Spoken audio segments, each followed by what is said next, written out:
اس مہینے میں قرآن اور روزے کا گہرا ربط ہے، تعلق ہے کہ اللہ رب العالمین نے اس مبارک مہینے میں قرآن کو نازل فرمایا۔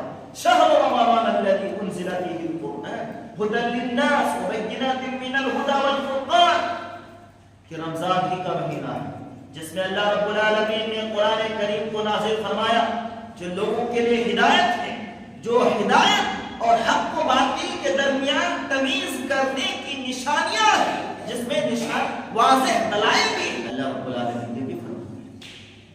انا انزلناہ فی لیلۃ، یقیناً ہم نے قرآن کو لیلۃ القدر میں نازل کیا۔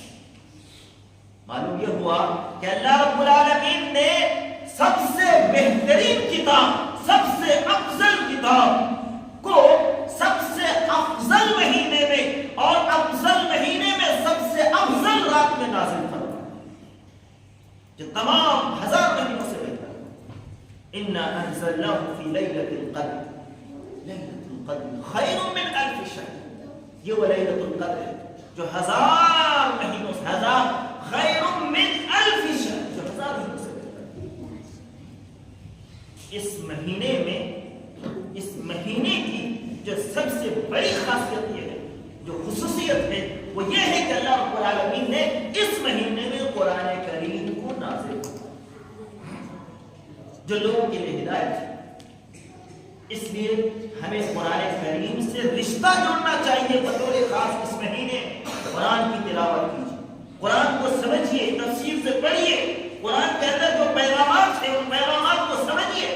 افسوس یہ ہے کہ یہ قرآن ایک رسالہ، ایک میسج بن کے رہ گیا ہے اور ہم نے اس میسج کو سمجھنے کی کوشش کی۔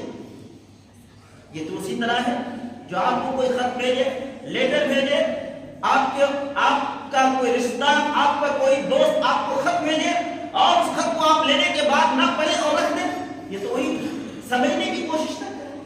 تو یہ قرآن کریم اللہ رب العالمین کی طرف سے بندوں کی طرف ایک لیٹر، ایک پیغام ہے جو بندوں کو پیغام دیا ہے۔ ان پیغام کو سمجھنا بندوں کی ذمہ داری ہے، یہ ہماری اور آپ کی ذمہ داری ہے۔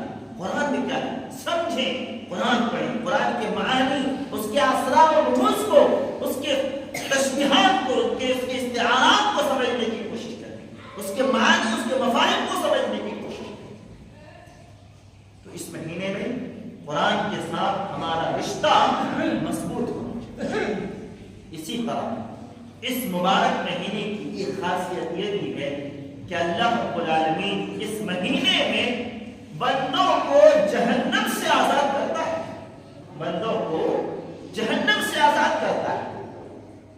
اس مبارک حدیث ہے، اللہ کے رسول صلی اللہ علیہ وسلم نے ارشاد فرمایا، ان للہ تعالی عند كل فطر متقاء من النار وليس في كل يوم، کہ اللہ کے رسول صلی اللہ علیہ وسلم نے ارشاد فرمایا کہ اللہ رب العالمین ہر افطاری کے وقت، اللہ رب العالمین ہر افطاری کے وقت بندوں کو جہنم سے آزاد کرتا ہے، جہنم سے آزاد کرتا ہے۔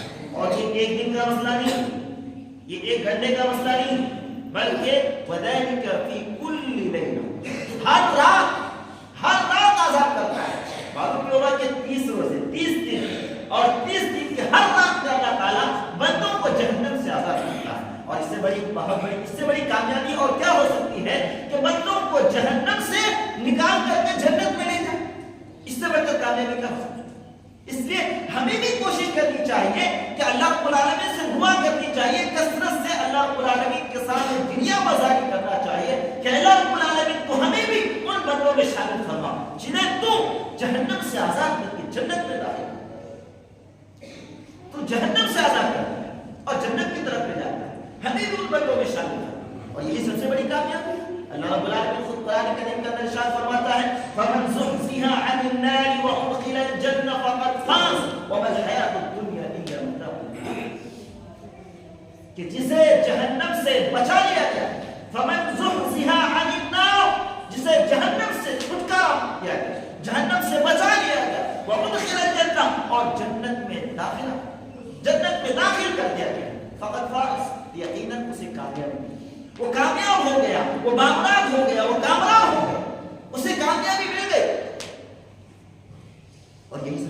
انسانیت کی. وَمَا الْحَيَاةُ الدُّنْيَا إِلَّا مَتَاعُ الْغُرُورِ.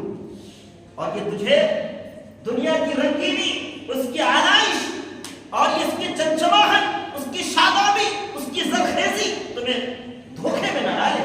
وَمَا الْحَيَاةُ الدُّنْيَا إِلَّا مَتَاعُ الْغُرُورِ. یہ دنیا کی زندگی ایک تو دھوکے کا سامان ہے.